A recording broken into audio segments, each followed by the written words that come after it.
Given that radius is 3 centimeters, height is 4 centimeters.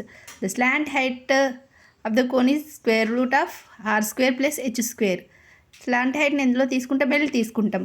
L equal to square root of 3 square plus 4 square. So L is equal to 9 plus 16. 3 square equal to 9, 4 square is equal to 16. 9 plus 16 is 25. So 25ని మనం ఏమని రాసుకోవచ్చు? 5 స్క్వేర్గా రాసుకోవచ్చు. So L is equal to 5.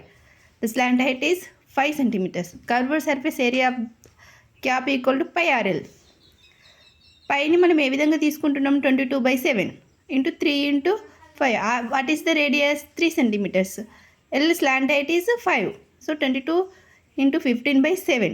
The approximately 47.14 centimeters square. The number of caps 1000 by 47.14. Number of caps equal to 21